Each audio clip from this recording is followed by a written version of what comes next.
Assalamualaikum warahmatullahi wabarakatuh. Kami dari kelompok 6 akan mempresentasikan tentang dasar dari perilaku kelompok yang beranggotakan Neng Ayu, Akita Ayuni, Aan Rohayana, Vina Febrianti, Nur Fitria, Nopia, dan Yustin. Yang pertama akan dijelaskan oleh saudari Vina Febrianti.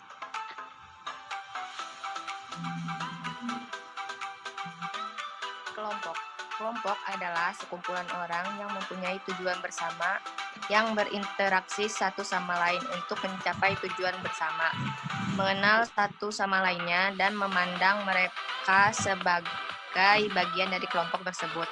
Kelompok ini misalnya adalah keluarga, kelompok diskusi, kelompok pemecah masalah, atau suatu komite yang tengah berapat untuk mengambil suatu keputusan. Dalam komunikasi kelompok, juga melibatkan komunikasi antar pribadi. Karena itu, kebanyakan teori komunikasi antar pribadi berlaku juga bagi komunikasi kelompok.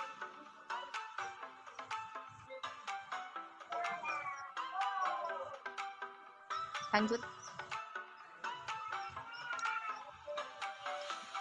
Mengklarifikasi kelompok terbagi menjadi dua bagian, yaitu kelompok sosial primer adalah kelompok sosial yang antar anggota bisa mengenal secara pribadi dan akrab. Kelompok sosial primer disebut juga sebagai face-to-face group karena mempunyai hubungan interaksi yang intensif, sedangkan kelompok sekunder adalah kelompok sosial kedua, tempat individu berhubungan sosial yang anggotanya cukup banyak sehingga interaksinya kurang intensif dan kurang erat.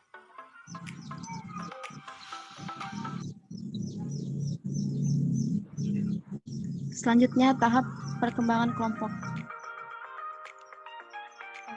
Berikut ini adalah penjelasan singkat mengenai 5 tahap perkembangan kelompok yang dimaksud oleh Bush-Tuckman.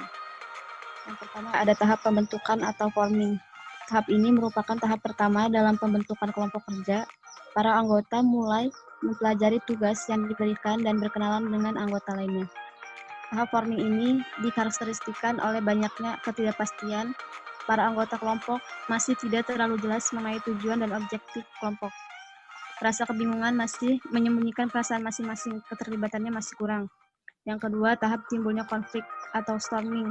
Tahap kedua adalah tahap timbulnya konflik yang menurut Tuckman disebut dengan storming. Para anggota mulai bekerja, tetapi mereka cenderung akan mempertahankan pendapat mereka sendiri, menolak batasan-batasan yang ditetapkan oleh kelompok terhadap individu mereka. Tahap storming ini dikarakteristikkan oleh konflik intrakelompok.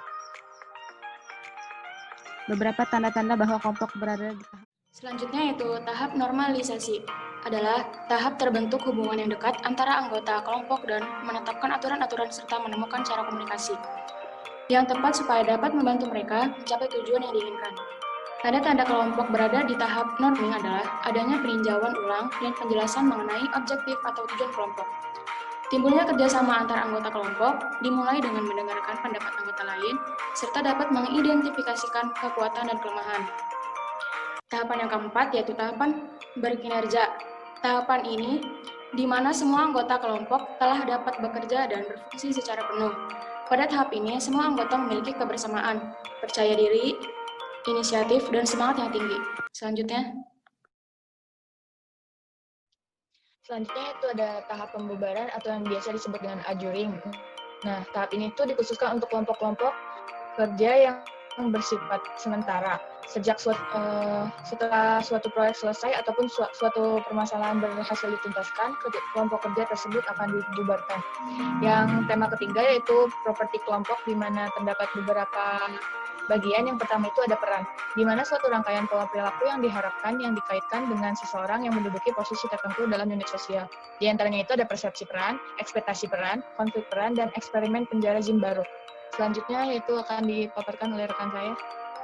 Selanjutnya yaitu norma. Norma adalah standar perilaku yang diterima di dalam kelompok dan berlaku di antara para anggota kelompok, yaitu studi Hawthorne, kepatuhan, perilaku, penyimpangan di tempat kerja, kooperatif. Selanjutnya ada status,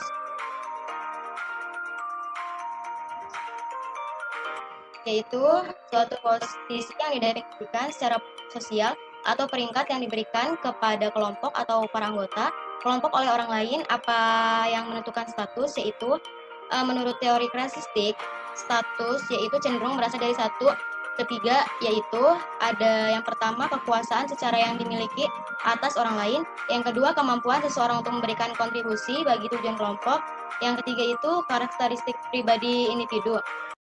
Antaranya itu ada status dan norma, status dan interaksi kelompok, dan ketidakadilan. Selanjutnya akan dibaca oleh rekan saya.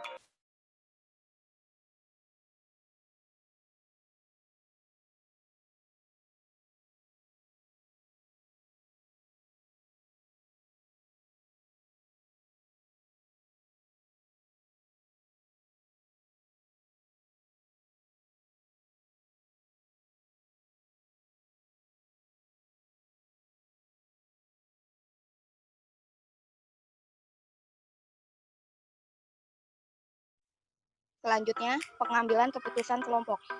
Secara kelompok biasanya membutuhkan waktu lebih lama untuk mencapai keputusan, tetapi dengan pengambilan keputusan, kelompok dapat mengikuti sertakan spesialis dan ahli akan menguntungkan karena interaksi di antara mereka akan menghasilkan keputusan yang lebih baik. Pada kenyataannya, banyak para peneliti menyatakan bahwa keputusan konsensus dengan 5 atau lebih peserta akan lebih baik karena akan mendapatkan pengumpulan suara terbanyak dan keputusan pemimpin kelompok. Mungkin itu saja yang dapat kami sampaikan. Kurang lebihnya mohon maaf. Wassalamualaikum